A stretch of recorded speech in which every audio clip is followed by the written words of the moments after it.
Emily pushed the shopping cart in front of her, placing groceries inside. The supermarket wasn't too crowded, so she was able to move through the aisles without much trouble. At the same time, Emily glanced at her list, checking to make sure she had everything and mentally calculating if she had enough money to pay.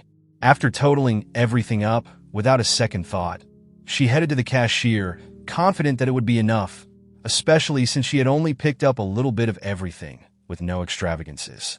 Lately, she had to be more economical, as her salary was catastrophically insufficient. It could be said that every penny counted. Emily was mindful of this and didn't allow unnecessary spending. However, she couldn't deny her children an occasional treat, as they weren't to blame for the family's disadvantaged financial situation. With quick steps, she headed to the checkout, unaware of what awaited her there. Moreover, her intuition remained silent, even though it usually signaled danger. But not today. There were no warnings, and with a calm mind, Emily brought her cart to the conveyor belt. To her surprise, the cashier announced the total amount of the groceries, and it turned out that she was a bit short on money. "Ma'am, you're holding up the line. Let's move it along," the cashier said. Behind Emily, a few people had indeed gathered, and almost everyone was staring at her, except for an elderly gentleman who was frantically trying to gather all the coins from his wallet. Emily waited until the last moment, hoping to somehow come up with the necessary amount, but the cashier was losing patience and allowed herself to make a disdainful comment. "These beggars have completely lost their minds, coming to the store without money." Finally, Emily realized she wouldn't be able to pay for everything and began to hurriedly decide which items to leave behind. Thoughts raced through her mind. Maybe the milk or the cookies, but the kids love those. Maybe I'll give up the pasta. Doubts tormented her as she struggled to decide what to leave behind. And to make matters worse, the line, fueled by the cashier's comments, began to complain as well. Emily was ready to leave everything and run out, just to avoid seeing those malicious stares. Tears filled her eyes. She barely managed to hold them back. She had come to the store to buy groceries and ended up in this humiliating situation. Emily had never felt so humiliated in front of people before. What must they think of me? Those were the exact thoughts running through her mind. But unexpectedly, something happened that no one expected. The same elderly gentleman in line, who had kept to himself, pulled out his wallet and handed money to the woman. The banknote ended up in the cashier's hand, who, with an unsatisfied grunt, took the money. It seemed she couldn't make a big scene, but at the same time, she didn't miss the chance to say, "There's no need to help these scammers," pointing at Emily. "They're used to living off others and are just waiting for the right moment to deceive a trusting person." Emily felt deeply ashamed, wishing she could disappear. When she was openly called a scammer, her face flushed, and her hands clenched so tightly that her skin almost broke.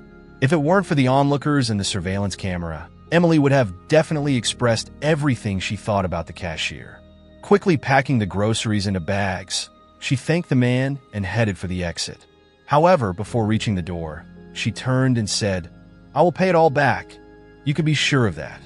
Emily was genuinely grateful to that person, as he had helped in a difficult moment and saved her from embarrassment.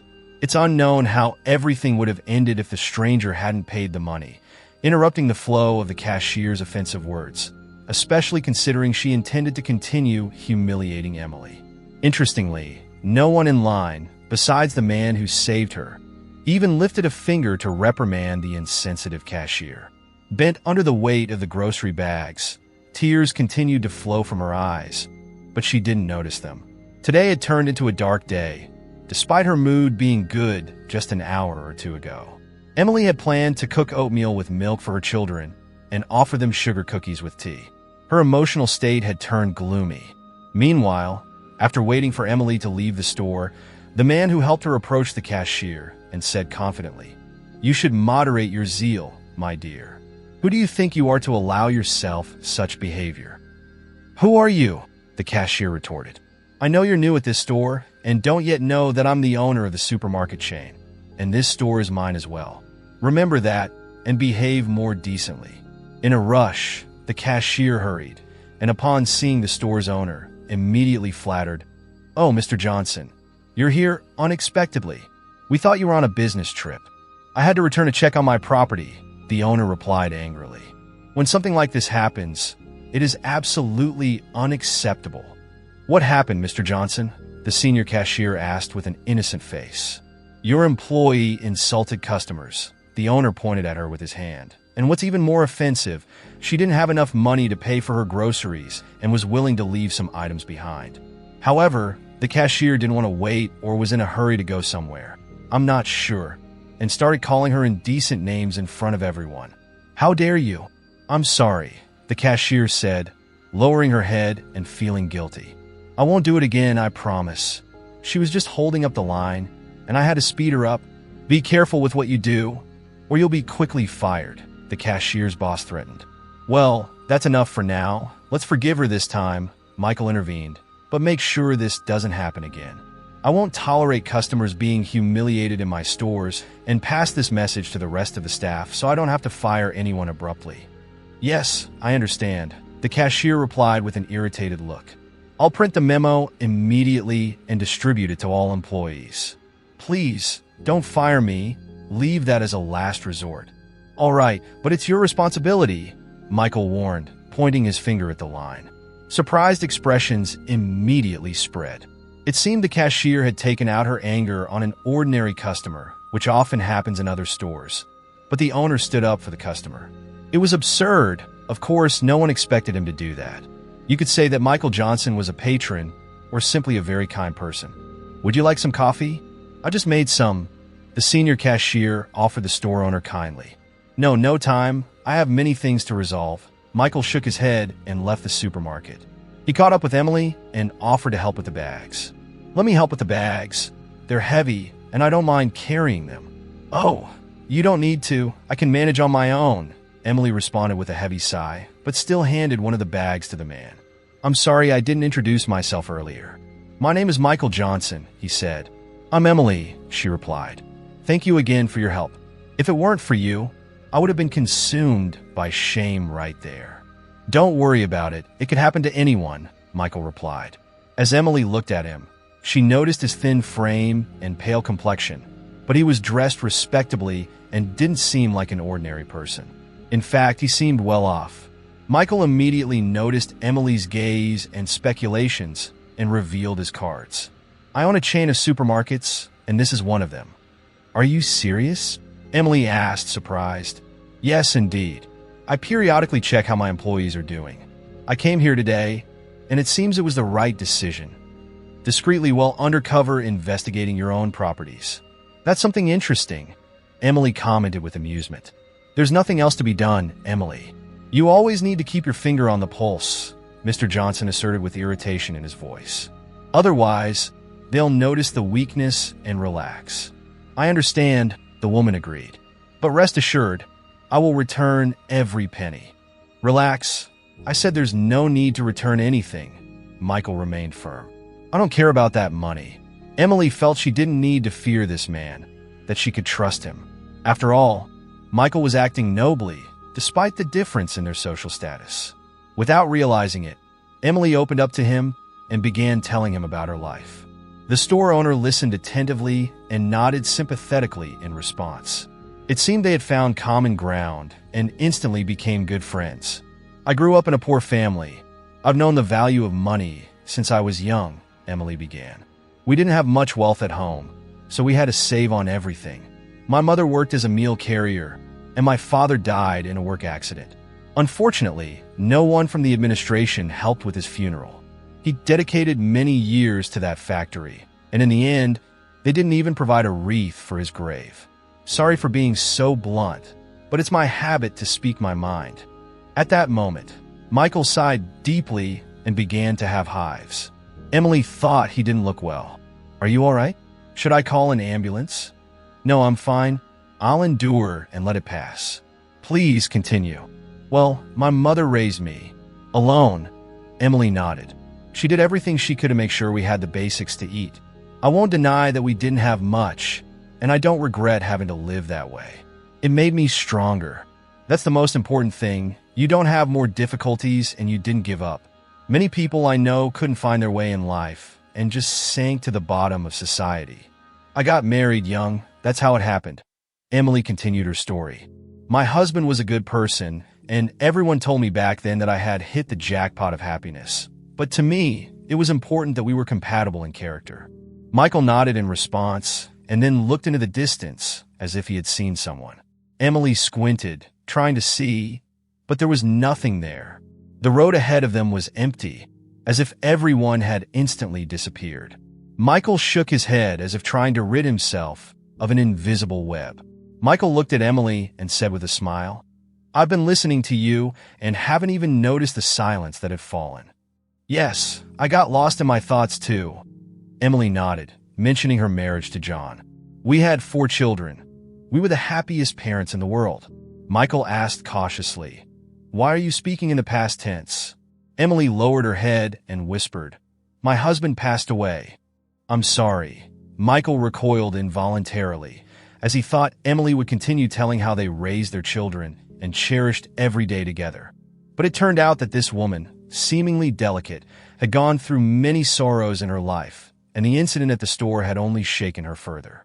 After a brief pause, Emily continued talking about her family. "My husband was a construction worker, and his professional skills were highly valued. It was after the birth of our youngest daughter that he started considering changing jobs. John wanted to earn even more, as there wasn't enough money in the household. He dreamed of having his own house where everyone could live comfortably. This house would have rooms for the children, spaces to play and have fun.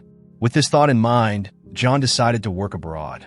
Emily, of course, didn't agree with the idea, but didn't openly oppose it either. She trusted her husband wholeheartedly, and if he had decided to go, he must have thought everything through. Especially since Emily, even a long time ago, wanted to improve their lives, mainly for the sake of their children, so they would never want for anything. With his wife's support, John set out on his journey, believing that success awaited him. The anxious wait lasted 2 months. Emily called her husband almost every day to check on him. At first, he responded immediately, but then only did so when he had free time. During this period, Emily's heart began to fill with sickening worries, not about infidelity, but about his well-being. She never doubted John's loyalty, especially since he didn't give her any reason to. Then, unexpectedly, news arrived that her husband had died in a car accident. John's supervisor reported that he had taken a few weeks off to visit his family, but didn't wait for the company's transport and decided to hitchhike. Naturally, all his coworkers tried to dissuade John from this plan, but he didn't want to wait, especially since the company bus was scheduled to arrive at the location only 3 days later. Emily's husband didn't want to waste precious time, and this became his fatal mistake, as halfway through the journey, the truck driver he was riding with lost control on a curve, and the truck plunged into a river at high speed. The truck driver died on the spot, never regaining consciousness, and John's body was never found. Despite several days of search and rescue efforts, they couldn't locate him. It was as if Emily's husband had vanished into thin air. Eventually, the search was called off, assuming that John had disappeared and that his body had been swept away by the current in a situation where it was impossible to recover the body. This final information was relayed to Emily, and in the end, she had to come to terms with the fact that she was now a widow with 4 children under her care. It was hard, of course, to accept this reality, but apparently, that's how fate had decided. Emily spent several days crying nonstop, and despite her family and loved ones' efforts to console her, nothing seemed to work. All they could do was watch her emotional turmoil and pray to God that she wouldn't lose her sanity. Because his body was never found, Emily had to bury an empty coffin with her husband's belongings. She placed new clothes, which John had not yet worn, inside the coffin. It was a magnificent suit that he had planned to wear to greet guests at his birthday celebration. She also included his black leather shoes. John loved the classic style and appreciated its elegance. Emily didn't hesitate to part with these items as a way to pay tribute and say goodbye to her husband. She wanted him to remain the most beautiful memory. About a year had passed since then, and Emily seemed to have somewhat adjusted to the fact that her husband was no longer by her side. Even the children no longer bothered their mother by asking, "Where's Daddy?" At first, they threw tantrums, demanding to find him because it wasn't easy for them to understand that he was in heaven, and only recently did the children stop pestering their mother, fully grasping the loss of their father. Emily emotionally recounted all this to Michael Johnson. It seemed she had kept it all inside for a long time, and now everything was coming out at once. The store owner didn't rush to interrupt with his own comments. He walked beside her, lost in thought. Emily even felt that Michael was in a different dimension at that moment. The skin on his face was so tense that all the vessels and capillaries were visible. Regardless of what people say, even wealthy individuals are not devoid of compassion. Apparently, Michael was so deeply moved by this story that he visualized it mentally to the point that he didn't even notice when Emily pulled a picture of her husband out of her sweater pocket. "Here's my John," she said, pointing to him through her tears and handing the photo to him. Michael studied the picture for several minutes, as if searching for something familiar in it. In the photo, John was smiling, as happy people often do, and he had every reason to be happy. A home, a loving wife, everything surrounding him abundantly. The photo captured him in his full height, with well-defined features of a content person. "I feel for you, Emily." Michael finally spoke after a long silence. "It's a tragedy for a family when a loved one is lost." "Thank you for your empathy," Emily nodded. "Time heals, as they say." "Perhaps, but not everyone can achieve that," Michael replied with sadness in his voice. "By the way, if you want, I can help in the search for your husband, even if the rescuers didn't find anything." She then responded with doubt in her voice. "It's unlikely you'll succeed." "I'll try. Maybe we can at least locate his body," Michael insisted. "Who knows? Maybe someone saw something or has some information." "I would be grateful to you," Emily said. "You've already done me a kindness. I don't know how to thank you." "There's no need.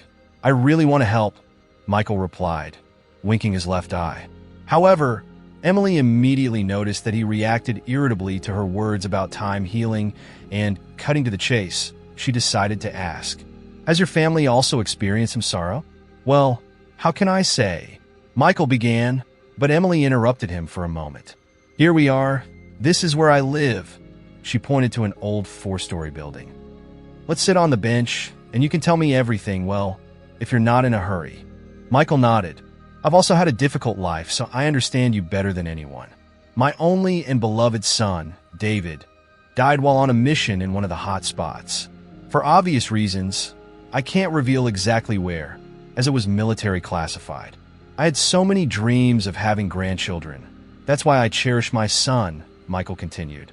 "We fished and hunted together, spent time at the country house, enjoying nature. What more was needed for happiness?" At that moment, he paused and looked up at the clouds, ran his hand over his face as if wiping away water, and said, "I never had grandchildren. My son didn't make me happy. 6 months after his death, my wife Eleanor passed away. Her heart couldn't take it. The doctors couldn't do anything and simply recorded her death. And all of this happened right before my eyes. I felt like I had fallen into a dark hole. My wife and son left me alone, maybe to live and suffer." "Don't say that. They didn't do it on purpose," Emily tried to reassure him. "Yes, as you can see, even the rich cry." "You've surprised me," Emily said unexpectedly. "How so?" "I never would have thought that a rich person could easily send their own son to serve in a dangerous place and defend the interests of their country." "I think it's normal," Michael replied. "Every man should be a patriot of his country. Besides, my son made his own choice. I didn't insist. My wife and I offered him a career in our company, but he refused." "Your son was brave and valiant," Emily added. "I would even say responsible and determined." "Oh, there was no one else like him in that sense," Michael agreed. "David always set goals intelligently, never backed down, regardless of difficulties." "We're having such a sincere conversation." Emily stood up and pointed to the entrance. "Would you like to come in and have some coffee?" "Thank you very much, but with your permission, I'll decline," Michael replied, shaking his head. "Lately, I haven't been feeling well. The doctors talk about some tumor, insist on surgery, but like a child, I keep putting it off." "You're doing it in vain. I noticed your pallor right away," Emily shook her head. "Medicine has advanced nowadays. You shouldn't be afraid. Besides, There are probably options for you at a private clinic. I'm not afraid. I just don't have time. Michael forced a smile. The pallor is due to problems with my blood pressure. It fluctuates, sometimes high, sometimes low. I take medication, but it doesn't always help. That's exactly why you need to get evaluated, Emily insisted. Well, maybe another time if I have time, Michael nodded. I'll search for your husband. I'll try to find something out. It's a pity you declined the coffee, Emily said. I'll be waiting for news. After that, they exchanged phone numbers and said their goodbyes. Michael Johnson was indeed sick, but always postponed treatment. He wasn't afraid of doctors. It's just that there was no one to leave his business to, especially now, with the recent incident where it was necessary to tighten control even further. After all, employees could easily take advantage and slack off. He couldn't allow that, as it would mean admitting his own weakness. To start the search, Michael needed the services of a detective. One of them was Robert Smith. Before retiring, he had worked as a senior investigator in the homicide division. Michael planned to meet with him without delay, unlike his own illness, which he continued to put off. In 40 minutes, he arrived at the location and looked up at the third-floor windows where the detective lived. Robert was someone Michael had close ties with in his youth. Robert, as a young investigator, was involved in solving the death of a boy. Michael was a suspect because bloodstains and the victim's fingerprints were found in his home, but it soon became clear that he had been framed, and it was Smith who proved this. He tracked down the criminal himself and made the arrest. The young investigator was rewarded, promoted, and later ranked. Robert built a career and became a senior investigator. Shortly before retiring, he had the opportunity to work as head of the department for 6 months. Robert greeted Michael with a smile and said, "Michael, it's been a long time since we last saw each other." Embracing his guest, he led him into the apartment and immediately took him to the kitchen. "Let's have a drink to celebrate the reunion." "I won't refuse," Michael said, patting his shoulder. "We've been seeing less of each other lately. I've been fully involved in my business, and you're always busy," Michael replied, spreading his arms. "That's why we don't meet as often as before. It's a good thing we remember each other's addresses." "That's true. It means our brains are still working," Robert said, smiling. "Let's drink." After emptying their glasses, they enjoyed the salad and slices of ham that the detective had carefully taken out of the fridge. It's worth noting that his apartment was in perfect order.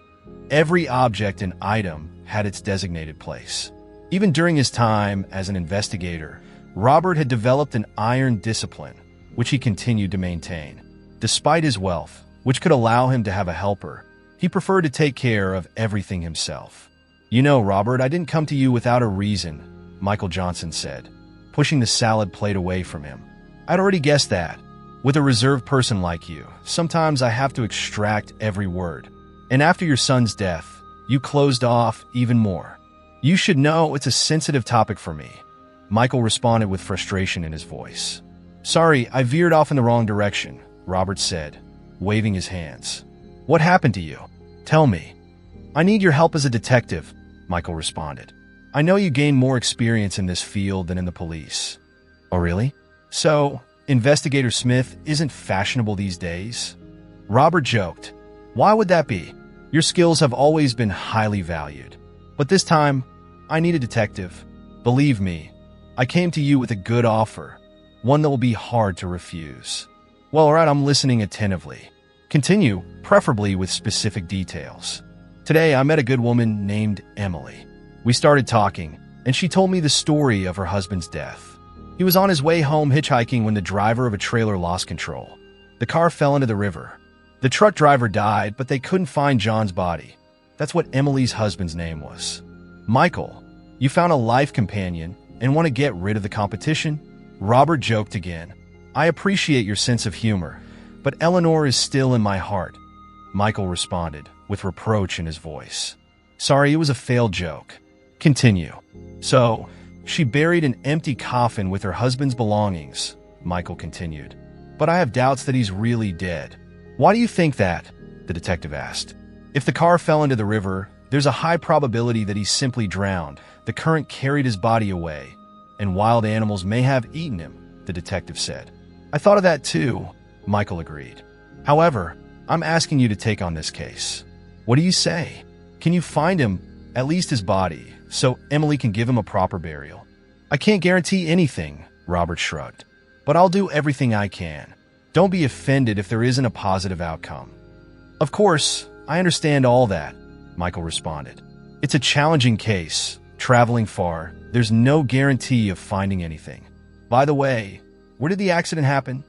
Let me write down all the information Emily gave me on a piece of paper, Michael said, taking a notepad out of his inner pocket. He wrote down the scarce details he had at that moment. It's not much, but it's something, Robert said, looking at the notes. My business with one of the clients will be completed in a few days, and then I'll take care of your case. Don't delay, Robert promised Emily. Of course, I've never let you down, the detective responded. Who knows, another drink? I've had enough. My blood pressure is acting up, Michael declined. When you find this person for me, then we'll have a sincere celebration. I'll even bring a 10-year-old cognac. Consider it done. With that, they went their separate ways. Michael went home, and Robert began calling his informants. He couldn't refuse to help his friend. After all, after the case where Luis literally saved Michael from prison, a strong friendship had formed between them, and they hadn't abandoned it over the years, no matter how difficult life became. As for Emily, she hesitated to believe that Michael would succeed. It had been too long. The rescuers assured her back then that it was all in vain. Besides, no one from the street had ever offered such help before, and suddenly the owner of a supermarket chain took on the search? She didn't believe in miracles, especially those that promised to fulfill any of her dreams. And even so, she dreamed of being by her husband's side again, though she had grown used to dealing with her difficulties alone. It wouldn't hurt to have his strong shoulder to lean on. That's what she thought. But she understood that dreams were unlikely to come true. Her husband wouldn't come back to life and wouldn't be the same as before. Emily grew increasingly anxious. She expected less and less from Michael. Moreover, he didn't give her any encouragement, always answering the phone when Emily called. I'm searching, be patient. Of course, he could be understood. After all, he didn't have a database of all the deceased people in the country, but now Emily could no longer wait because, deep in her heart, she wanted time to turn back. This continued until she realized the futility of her agitation. Weeks passed, then another, and Michael provided no further information. From that moment, Emily stopped waiting. Meanwhile, Robert was digging into the ground for information. He used all his connections to find the right people. You could say he set the gears of history in reverse. He also didn't forget to update Michael. Michael called him periodically, and Robert responded, Michael, I've made some progress in this direction. I think everything will fall into place soon. This was more than enough for Michael to believe in the detective's abilities. Luis continued his search, and soon his efforts bore fruit. He found what was lost and held on to it like a man clinging to a lifeline. That day, Emily was at home because she had the day off. She had planned to spend quality time with her children, but unexpectedly, there was a knock on the door. She wasn't expecting any guests, so she went to open the door with great surprise. In an instant, her face contorted with horror because standing on the threshold was her husband, John. He was pale, visibly thinner, and had a red scar on his forehead. Overwhelmed with joy at her husband's return, Emily began to cry and drew the attention of her children. Within a minute, they all gathered in the hallway as if by magic. Exclamations of astonishment filled the apartment, and behind John stood Michael, smiling. It was clear that his help had been indispensable. Emily had doubted him in vain. He had fully lived up to the expectations he had taken on. John entered the apartment, surrounded on all sides by his children.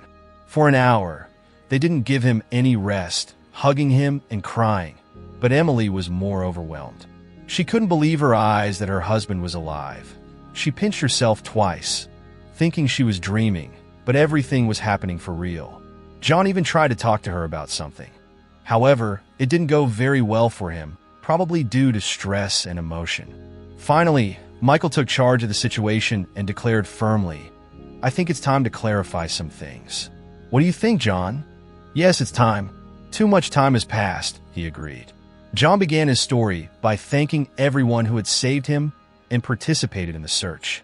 The tragic event occurred at night, when he was on his way to meet his family. John was in such a hurry that the driver sped up, and the driver obediently complied, not thinking about the consequences. The winding road had sharp turns, and it was precisely on one of those turns that the car lost control. In an instant, the truck veered off the road and rolled toward the river. They didn't even have time to react because the speed affected the intensity of the impact. As a result, John's head struck a rock, and the current carried him along the riverbed. Perhaps he would have continued floating until he drowned or was devoured by wild animals. However, John was lucky, as he was found by some hermits. They had settled in the forest and made a living by fishing when they stumbled upon his body. Initially, they thought he was dead, but when they pulled him from the water, they realized he was alive, just unconscious. The hermits took John to their humble cabin. He spent a month there in a delirious state, constantly calling out to people. No one could understand what he was saying, as he barely whispered, uttering words. John was in a state of confusion, unaware of what was happening around him. Occasionally, he opened his eyes only to return to oblivion. Interestingly, the hermits didn't abandon him. They continued to care for him. It was as if John had been given a second chance at life. Gradually, he began to regain his senses, but he couldn't remember anything that connected him to his past life. John struggled to piece together the facts, time, and events, but he couldn't make sense of it all. Frustrated and sad, he attempted to end his own life, but the hermits managed to intervene in time. They gave him a temporary name, since he couldn't remember his own. Thus, John became Joao. He began helping his saviors fish to support himself, because he couldn't just lie in the cabin staring at the ceiling. Moreover, he hoped that by doing so, he would eventually remember his past and find his way home.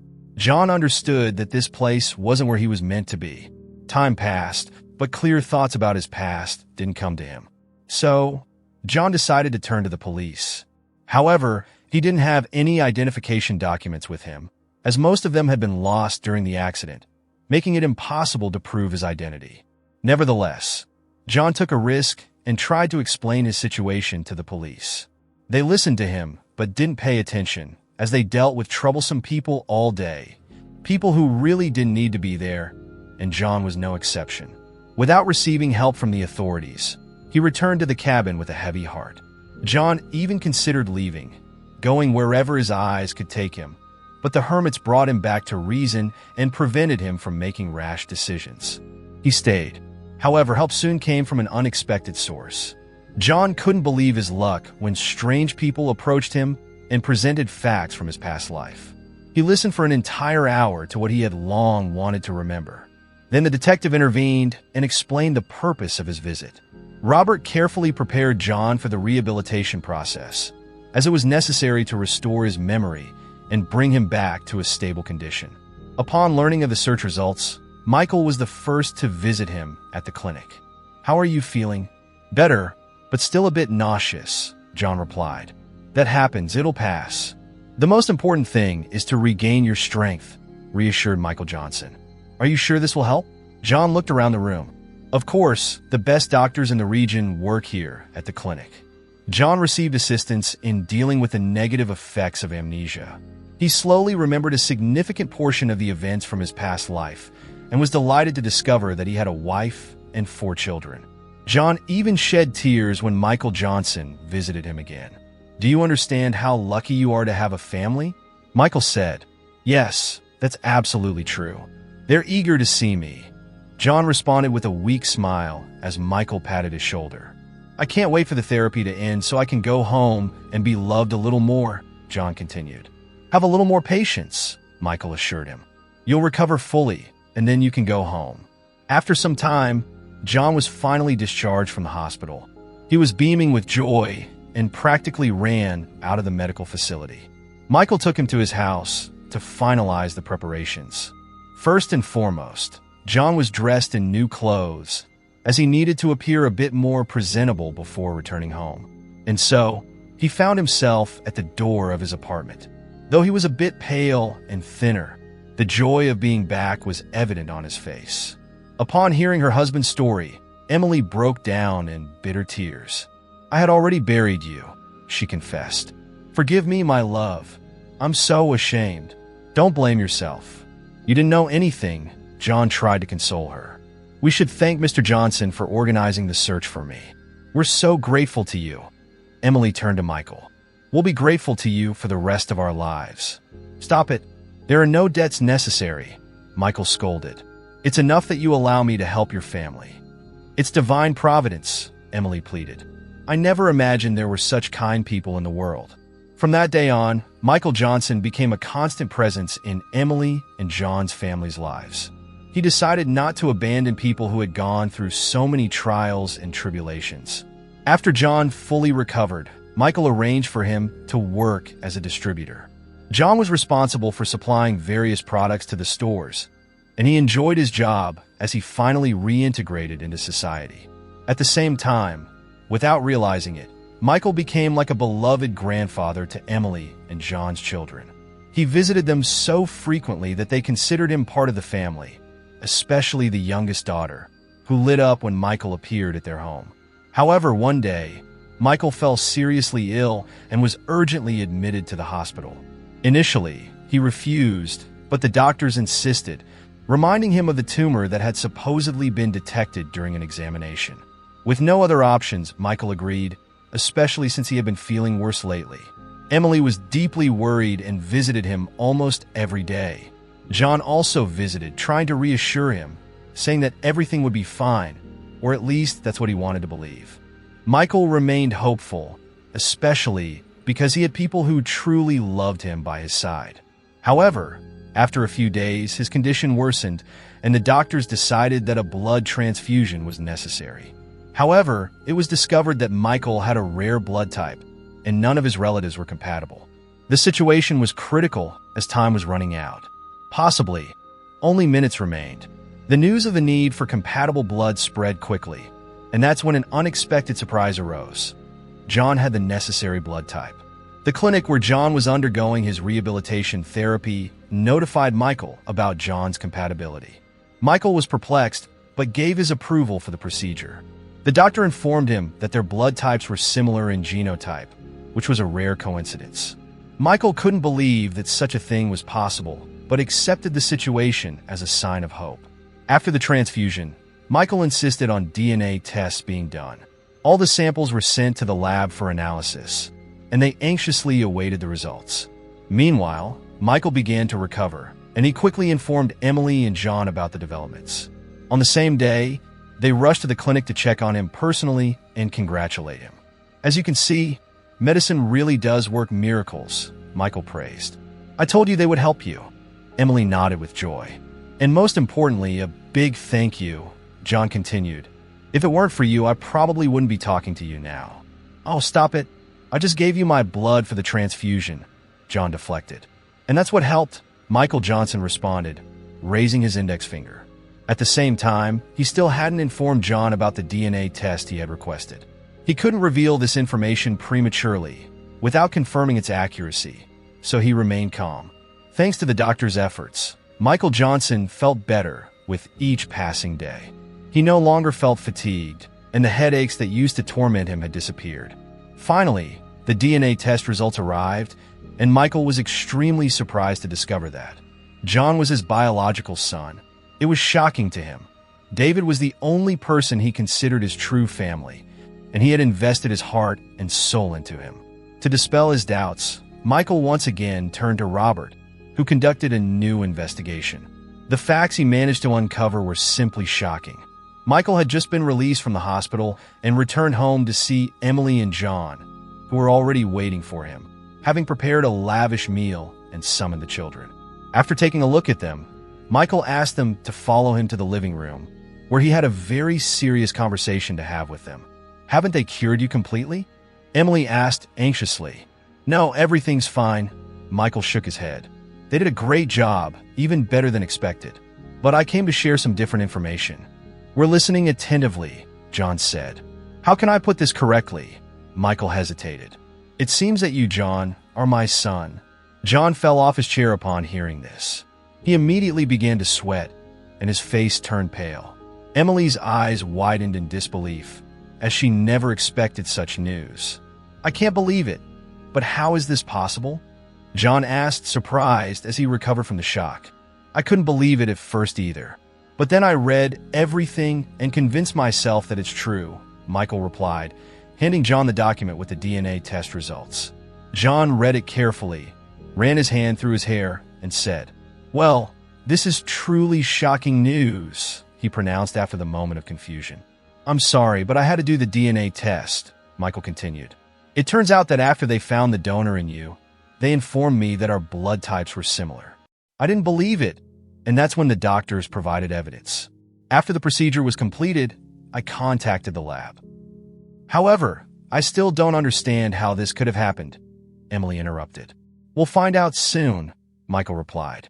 "I asked our detective to gather all the information about the birth of my son." A few hours later, the doorbell rang once again. It was Robert. "Good morning," he greeted everyone cheerfully and began providing the information. It turned out that there had been a fire at the maternity hospital where Michael's wife was staying. However, Michael only learned about it upon returning from a business trip. He was assured that his wife was unharmed and that everything was fine, but he was also informed about the birth of a son. Initially, it seemed to be an incident that could be considered resolved. However, no one could have predicted that the babies would be switched due to the negligence of the medical staff. Amid the chaos of the fire, all the babies were moved to a room. In an unfortunate turn of events, the labels indicating Michael's son and another boy were lost. When the fire was controlled, everything was returned to its place, albeit with errors. The babies were essentially switched, and Michael's wife received someone else's baby. Robert finished his story and looked at his grateful audience. For the first 2 minutes, they didn't react, especially Michael. But then he seemed to have a revelation. "So, it turns out I raised someone else's child my entire life?" he asked in amazement. "It seems so," Robert replied with a touch of sadness in his voice. "But I don't see anything wrong with that. The important thing is that you considered him your own son." "You're right about that," Michael agreed. "But it's still a lot to take in." "But you gave him your heart," Emily supported, "and he was grateful to you for that." "So John is my only son," Michael stated, "and I didn't know anything about him." "Michael, it's not your fault," the detective reassured him. "Instead, think about how much happiness you've gained. If someone told me I would find my son, I would jump for joy. I am truly happy. I'm just a little confused at the moment. It's okay. Everything will be fine. The important thing is to accept this fact," Robert concluded. "Well, it seems my mission here is complete. I have to leave you now." "Thank you very much." Emily expressed her gratitude. "You've done so much for our family. I'll pray for you for the rest of my life, that you have good health and good luck." "I honestly didn't expect that," Robert stammered, "but thank you too. Michael, if you need anything, I'm always available. Call me anytime." Michael nodded in response. Then, as Emily was saying goodbye to the guest, he finally regained his composure and hugged John in a fatherly way. Now, he truly realized that his own son was standing before him. Tears streamed from the old man's eyes, and he didn't even try to hide them.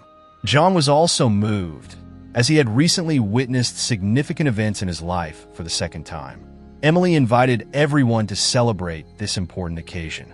The reunion of father and son couldn't go unnoticed. Michael spent the night at their house and slept in the children's room. But before that, he spent an entire hour telling stories to his grandchildren. Now, he was the true grandfather, not just a guest, and he could shower them with all his love, which he did. The next day, he invited everyone to his villa. There, he had a large house where he retreated from the noise of the city. Emily noticed a small structure resembling a chapel and cautiously asked him, "Is it in honor of your wife and son?" "Yes, you're right," Michael nodded. "I built it shortly after David's death and later added my wife's initials as well.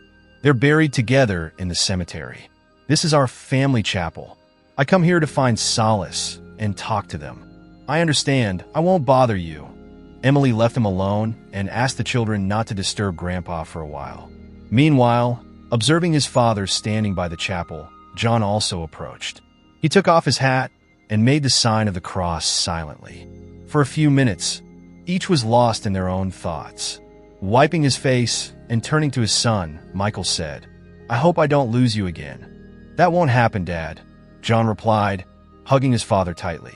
Emily watched this scene from a distance and rejoiced inwardly, for fate had returned her husband alive and had even given her a father-in-law that life seemed to have denied her. These events shouldn't have happened in her life, but there they were. They spent several days in the countryside, relaxing, bonding, and having fun. Meanwhile, Michael decided to make John his business partner, and not wanting to waste more time while he was still alive, he sent John to an accelerated financial education course. At first, John was reluctant, but under his wife's pressure, he agreed, especially considering the promising prospects it offered. Michael confessed to himself, "I'm not immortal, and I need a successor. There's no one else to pass the business on to." "Why do you think that? Everything's going well after all," John said. "It just seems that way." Michael shook his head. "I've been with one foot in the grave for a long time. Eleanor and David are waiting for me there. I see them in my dreams every night. All right, we have a deal. I'll try to understand the complexities of the business, and you promise me you'll put those thoughts aside," John said. During the courses, John absorbed all the information provided by the instructors. He took meticulous notes and practiced his skills, realizing that in the future, there would be no one else to guide him. John was preparing to face any challenges that might arise. Michael also didn't neglect his grandchildren. He created the most favorable and comfortable conditions for them, as he had confessed. David didn't have the chance to give him that, but at least John had brought him 4 grandchildren. Michael spent time with them almost every day, showering them with care. Eventually, he decided that fresh air was much healthier and moved the family to that country house, which essentially became their property, as Michael made it clear that all his assets would be passed on to them. He waited until his son fully immersed himself in the business, then handed over the reins of power to him.